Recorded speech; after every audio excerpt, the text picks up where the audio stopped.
बोलती पुस्तके. ज्यांना वाचनाचा नाद त्यांना बोलती पुस्तके घाली साद. आमचं चॅनल सबस्क्राईब करा आणि सबस्क्राईब करायला इतरांनाही सांगा. नमस्कार श्रोते मित्र हो. बोलती पुस्तके सादर करत आहे ज्येष्ठ ग्रामीण कथा कादंबरीकार द स काकडे लिखित कादंबरी चंदन. प्रकरण पहिले. चंदन. चंदनच्या नावाची हाक साऱ्या शिवारात घुमली. पुन्हा पुन्हा घुमत राहिली, पण तो आपल्याच तंद्रीत द्राक्षमळ्यात पाणी भरीत होता. द्राक्षमळ्याच्या विहिरीचं इंजिन बिघडल्यानं श्रीराम पाणी पुरवठा योजनेचं पाणी त्यानं मोठ्या मिनतवारीनं मिळवलं होतं. द्राक्षमळा भरला की तो त्या लिफ्टचं पाणी आपल्या मोसंबी बागेकडे वळवणार होता. मोसंबी बाग भरल्यावर त्याला मोकळा श्वास घेता येणार होता, खोऱ्याला आराम देता येणार होता. पाण्याच्या पाटावर कोणीतरी धडपडलं. तसंच पाटाच्या पाण्यात गडगडत येऊन आदळलं. चंदनं तिकडं पाहिलं. हातातलं खोरं टाकून तो तसाच तिकडे पळाला. पाटाच्या पाण्यातनं उठवत बोलला, कोण ते? म्याच आहे. तू तू यशवंती? होय. काय झालं एवढं पाण्यात पडाया? चंदन, मगापासून बोंब मारती रानभर, पर तू हो नाही. बोंब माराय झालं तरी काय? काय वयाचं राहिलंय? कोड्यात बोलू नगेस, स्पष्ट सांग. किडकानं जीत केली. तो दुखावलेलं किडूक म्हणजे बंगल्यापुढं त्याशी आलेला तो नागसरप? होय, त्यानंच घात केला. कोणाला त्यानं डास केला की काय? होय. कोणला? आईसाबला डोस केला की तिनं. काय? चंदर विरमिटल्या गत ओरडला. वय, पळ बंगल्या आईसाबानं डोळं झाकल्यात. लई भरवांता पडली या मला. चंदन उघड्या अंगी घामानं भिजला. डोळ्यांपुढं अंधेर दाटला. साल्या त्या किडकाचं मस्तकच चेचाय पाहिजे. हातातलं पाणी भरण्याचं खोरं घेऊन तो तसाच वावधानागत बंगल्याकडे गेला. आईसाबना नागानं दंश केलाय ही बातमी चंदन सहनच करू शकत नव्हता. नागाचं त्याच्याशी वैर होतं. नागानं त्याच्यावर डोक धरला होता, पण त्यानं तो विकारी खेळ आईसाबांची का करावा? आईसाबांची ती बातमी वाऱ्यावर पसरली होती. रानभर झाली होती. शेतात घाम गळणारी माणसं तशीच कामं टाकून उठली होती. बंगल्याकडे धावत होती. वावदानात ओला पालापाचोळा उधळावा तशी माणसं उधळत होती. ज्याच्या त्याच्या तोंडी आईसाब आईसाब. चंदन बंगल्यात गेला. आईसाब दिवाणखान्यातच फरशीवर आडव्या पडल्या होत्या. डाव्या पायाच्या पोटरीखाली नागाचं 2 दात दिसत होतं. नागानं चांगलाच दणका दिला होता. आईसाब सुम पडल्या होत्या. त्यांच्या गळ्याला सोस पडला होता. पायात मिरचीचं जातं घरघर फिरत होतं. नुसता आग डोंब उसळत होता. ओटांच्या कडातून फेसांचे बुडबुडे यायला लागलेले. पायातनं काढलेला मुर्दा जसा थंड असतो तसा त्या थंडा पडायला लागल्या होत्या. बंगल्या पुढील बागेत आईसाब मोगऱ्याची फुलं तोडून आपल्या पदरात घेत होत्या. तोच पायाला गार ढोन स्पर्श. धास्तावून त्यांनी खाली पाहिलं तर ते पिवळण जर्द जनावर त्यांची जीभच लोळी पडली. पाहता पाहता ते पिवळं जहरी जनावर पहिल्या पुराच्या पाण्यागत सळसळत गेले. 1-2दा त्यानं फणा वर करून मान वळून पाहिलं. यशवंती! आईसाब किंचाळल्या. नागाला समजलं काम फत्त. सालं मागं थांबलंच नाही. बंगल्याच्या दिवाणखान्यातील कोचावरची कवर झटकणारी यशवंती बाहेर धावली. काय काय आईसाब? पंचायतीला फोन लाव. कोणला? ये ना बोलवून घे. सरपंचगिरी बास करा म्हणावं. बोली उभी की न अर्जंट. हा. आईसाब बंगल्याच्या दिवाणखान्यात आल्या आणि तशाच फरशीवर आदळल्या. यशवंतीनं ग्रामपंचायतीत सोनरावांना फोन लावला आणि ती तशीच आईसाहेबांजवळ आली. यशवंती, डाव्या पायाची पोटरी बघ. आईसाहेब, ह्योत किडकाचा डास. होय, आता मरते म्या. चंदनला बोलीव, तिला हाक घाल, तो करीन काहीतरी. आईसाहेबांचा लाडका चंदन, त्याच्यावरून जीव ओवाळून टाकणारा चंदन बातमी मिळताच बंगल्यात आला. त्यांची ती कंडिशन पाहताच त्याच्यावरनं वारं गेलं. आईसाहेबांची पान लागल्याची जागा त्यानं निराखली. भान राखून त्यानं सोनरावांचा पटका हातात घेतला. विष वरती चढू नये म्हणून त्यानं पुटरीच्या वरच्या बाजूला पटका आवरून गाठ मारली. गोरा पान, डावा पाय काळ्या डोहागत हळूहळू काळा शार पडू लागला. तो काळा डोह वर वर चढू लागला. सार अंग कोराट माटात पाणी ओतल्यावर बाहेरनं जसं डवरून येतंय तशा आईसाहेब घामानं डवरून आल्या. सोनरावांची बुलेट धाड धाड आवाज करीत बंगल्यापुढं आली. तसा चंदन त्यांच्याकडे धावला.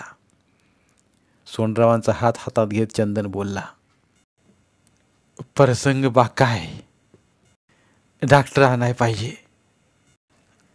पर गावातला सरकारी डॉक्टर कालच पुण्याला दरजलाय.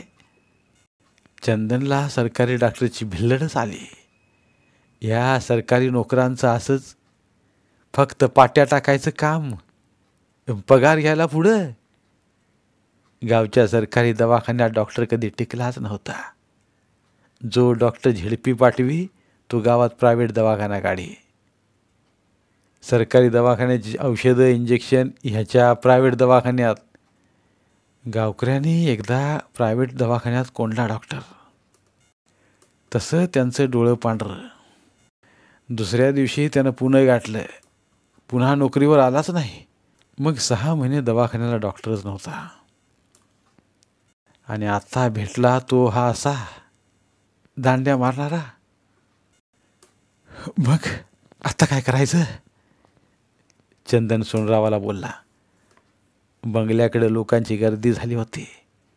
त्यातला बुड्ढा रानूता त्या काठी टेकवत टेकवत जवळ आला. त्यानं सोनरावाच्या पाठीवर हात ठेवत म्हणलं, सोनराव, जीव वाचवायचं बघा. विष उतरवणार कोण? सोनरावानं घायकुतीला येत म्हटलं, म्या सांगतो माणूस.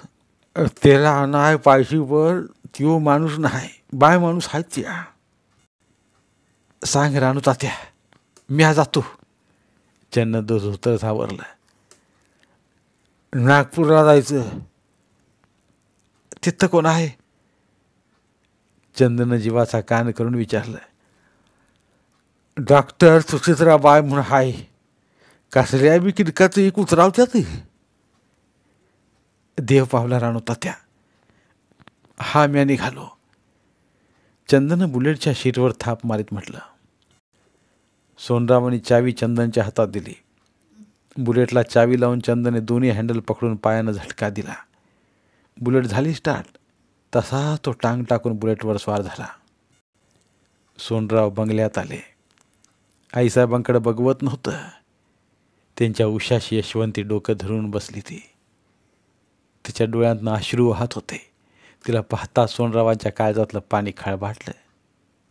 आबासाहेब, यशवंतीनं हंबरडा फोडला. सोनरावांच्या काळजात तो हंबरडा रुतला. त्यांनाही राहवलं नाही.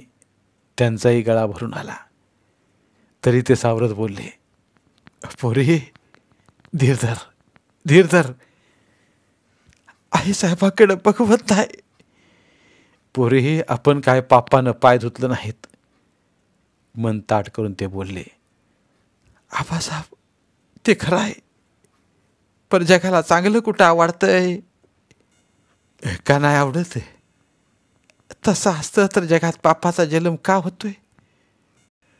पोरी, पापाची कीर्ती लगेच पसरते. चांगल्याची कीर्ती तशी होत नाही. यशवंतीनं तोंड फिरवलं होतं. तिला आईसाहेबांका बघवत नव्हतं. गुणाच्या पुतळी आईसाहेब, गावावर लेकरागत माया करणारे आईसाहेब. आईसाहेबांभोवती लोकांचं जात कोंडाळ झालतं. त्यांना दूर जा म्हणता येईना. त्यात सोनराव गावचे सरपंच, बडे बागाईतदार, त्यांच्या प्रेमापोटी आई सांबावली श्रद्धेपोटी साऱ्यानेच गर्दी केलेली, पण कोणालाच काही करता येण्याजोगं नव्हतं. सारेच दिनवाने उभे. साधं दुखणं असतं कोणाही आजीबाईनं आपला औषधाचा बटवा उघडा केला असता. भूताखेताची गोष्ट असती तर गंडादोरे करणारी देवलशी मंडळी होती.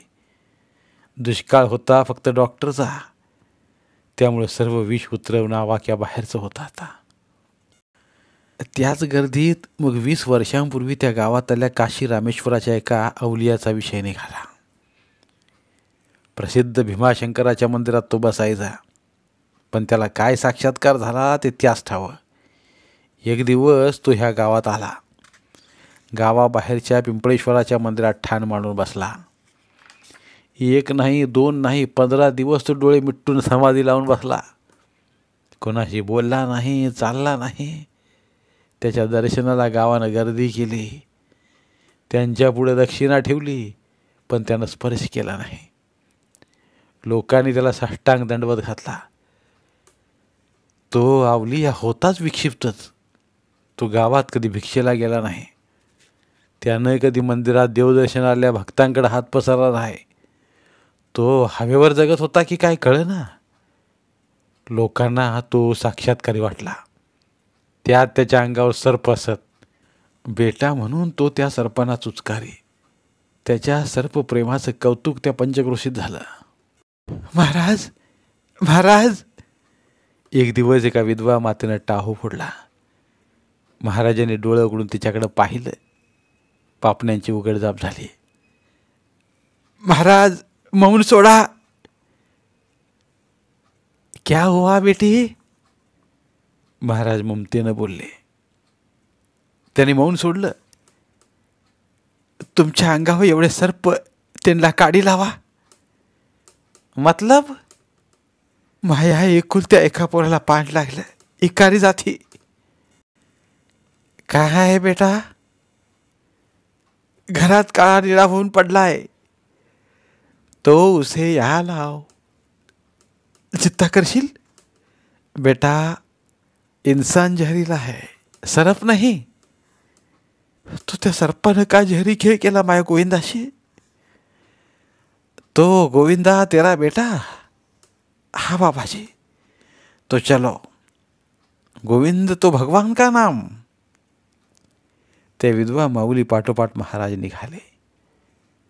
पायात खडावा, कमरेला फक्त 2 बोटांची लंगोटी, जटाभार डोईवर बांधलेला, गळ्यात रुद्रांशांची माळ, सार अंग भस्मानं माखलेलं, खाकेत झोळी. माऊलीच्या घरात महाराज आले. आत येताच त्याने हातातील भस्माची मूठ मुलावर टाकली. काळा निळा पडलेला गोविंद, त्यानं थोडीही हालचाल केली नाही. महाराजांनी डोळे झाकले. हाताची मूठ त्याने जमिनीवर आपटली. ते ओरडले, चलो आ जाओ. पण कोणीच त्यांच्यासमोर आलं नाही. तसे त्यांचे डोळे इंगळासारखे लाल झाले. अंग थरारलं. खाकेतील झोळीतून त्यांनी मंत्र म्हणून ती मूठ घराच्या आड्याकडे फेकली. तशी सर्पाची चुंबळ खाली आदळली. महाराजांसमोर फणा खाली करून उभी राहिली. तो तूने गोविंद को डस लिया. महाराजांनी त्या चुंबळीवर भस्म फेकले. बेटी चावल है. ती माऊली उठली. मडक्यातील मुठभर तांदूळ तिने महाराजांच्या पुढे ठेवलं. महाराजांनी ते तांदूळ आपल्या हातात घेतलं. हाताची मूठ त्याने बंद केली. डोळे मिटले. त्याने मंत्र पुटपुटले. मंत्रले ते तांदळाचे दाणे त्याने गोविंदवर टाकले. दंशाची जागा त्याने शोधली. तिथे भस्म 3 वेळा फेकले. महाराज खरोखरच मांत्रिक होते. त्यांचं मंत्रपुराण किती वेळ तरी चाललं. गोविंदच्या अंगाची हालचाल झाली आणि महाराजांना इकडे घाम फुटायला सुरुवात झाली. सर्प फणा खाली आपटून जमिनीवर पडला. गोविंद उठून बसला तेव्हा महाराजांचं पुटपुटणं बंद झालं. त्या विधवा माऊलीनं महाराजांचे पाय मोठ्या श्रद्धेनं पकडले. त्यांच्या पायावर गोविंदला तिनं टाकलं. महाराजांनी गोविंदच्या मस्तकावर हात ठेवला. बेटी इसका नाम गोविंद है. हा. तो इसका नाम बदल देना। काय? इसे चंदन नाम से पुकारना। चंदन? हाँ हाँ चंदन। पर सवाल मत पूछना, नाही तो। महाराज, महागोविंदच मला पाहिजे, चंदन नको। बेटी, गोविंद मर गया, मर गया। चंदन नाप से जिंदा हुआ तो उसे मला नको चंदन, मला माझा गोविंदाच हवा आहे। महाराज उठले। त्यांना तो अपमान वाटला। ते तडक चालू लागले, पायातला खडावा वाजत गेल्या। गोविंद, त्या माऊलीनं हाक दिली, पण गोविंद पुन्हा डोळे झाकले। त्याचं अंग पुन्हा काळं निळं पडू लागलं, गार पडायला लागलं। गोविंदला पुन्हा विष चढायला लागलं। तशी ती माऊली शहारली। महाराज गेल्या दिशेकडे तोंड करून तिनं हात जोडले। गोविंदकडे पाहत मग ती ओरडली, चंदन, चंदन, उठ माया लेकरा। महाराजांनी पुनर्जन्म दिला। चंदन उठून बसला। त्या माऊलीनं महाराजांनी मंत्र सामर्थ्यानं ओढून आणल्या त्या सर्पाकडे पाहिलं। तो सर्प मरून पडला होता। त्याच्या जिबलीचे 2 काळपट धागे बाहेर लोंबले होते। महाराजांनी या सर्पाचा जीव तर गोविंदमध्ये पेरला नाही, नाहीतर गोविंद उठून बसतो आणि सर्प मरतो, ह्याचा संबंध काय? महाराजाविषयींचा आदर मग गावात वाढत होता। पिंपळेश्वराकडे लोक जाऊ लागले। पिंपळेश्वराचा कायापालट होऊ लागला। महाराजांनी पिंपळेश्वराच्या खडकातील पाण्याचा शोध घेतला। मंदिराच्या नावाची पडीक जमीन पडली होती। त्या जमिनीला त्यांनी कान लावला। पाण्याच्या प्रवाहाचा त्यांना आवाज आला। त्याने लगेच कुदळ मारली। 8व्या दिवशी पाण्यानं वर उसळी घेतली। पाण्याची कारंजी उडाली। महाराजांनी लगेच विहिरीच्या तोंडाशी थारोळं बांधलं। बादलीनं दावं विहिरीशी खिळू लागलं। आतलं पाणी बाहेर पडू लागलं। पडीक जमीन फळाफुलांनी बहरू लागली। पडीक जमिनीचं नंदनवन झालं। ती विधवा माऊली तापसरीत गेली। तिचा पोरका चंदन आपल्या पावलांनी महाराजांच्या चरणाशी गेला। महाराजांनी चंदनला पोटाशी धरलं। चंदनवर त्यांचं प्रेम सिंचन होऊ लागलं। महाराजांची सावली चंदन झाला। मंदिरात आता एकाला 2 झाले। चंदन वाढू लागला। मंदिरात महाराजांची धुनी पिटू लागली। त्या धुनीजवळच महाराजांनी बैठक घातली। त्यांच्याजवळ मोठमोठे ग्रंथ होते। त्यांचं ग्रंथपठण नेहमी चाले। चंदन शाळेत गेला नव्हता, त्याला लिहिता येत नव्हतं, तरी तो ग्रंथातील चित्र पाहत होता। महाराजांचं पठण श्रवण करीत होता। पिंपळेश्वराच्या मंदिराकडे येणारे लोक आता पिंपळेश्वराऐवजी महाराजांच्या दर्शनासाठी येत होते। दर्शनाला येणाऱ्यांचं चंदन बेटा स्वागत करीत होता। महाराजांनी दर्शनाला येणाऱ्या साऱ्या भक्तगणांना सांगितलं, गावात कोणी सर्प मारायचा नाही। सर्प आढळला तर मला बोलवा। सर्प ह्या मंदिराच्या परिसरात सोडला जाईल। महाराजांना मग सर्पासाठी बोलावलं जाईल। साधा सर्प असो, जहरी असो, काळा असो, पिवळा असो, लांब असो, आखूड असो, महाराज त्या सर्पाला पकडून पिंपळेश्वराकडे आणीत, मंदिराच्या परिसरात सोडीत। पिंपळेश्वराच्या परिसरात मग सर्प झाले। कुठंही थोडं खंडलं तरी आत सर्पाची अंडी सापडत। गांडुळासारखी सर्पाची पिल्लं कुठेही वळवळत। महाराजांचा प्रभाव फार होता। मंदिराकडच्या कुठच्याही सर्पानं कुणाला दंश केल्याचं निदर्शनाला येत नव्हतं। महाराजांनी चंदनला सर्प पकडण्याची कला शिकवली। चंदन हातात लांब लचक वेळूची काठी घेई। काठीच्या पुढच्या टोकाला दोर बांधलेला असे, त्याचा फास तो तयार करी। घरात आड्याकडे पळणारे जनावर हातानं पकडता येत नसे, ते फासात अडकवलं जाई। फासात मुंडकं अडकल्यानं सर्प वेळूच्या काठीला वेटोळं घाली, काठीला आवळण्याचा प्रयत्न करी, पण काठी म्हणजे हात नव्हे, सर्प शरणी। चंदन सारे सर्प महाराजांपुढे नजर करी। महाराज त्या सर्पाच्या मस्तकावर भस्माची मूठ फेकून त्याला फासातून मुक्त करी। गळा सुटलेला सर्प महाराजांपुढे फडाफटी। धन्यवाद। उर्वरित कादंबरी पुढील भागात.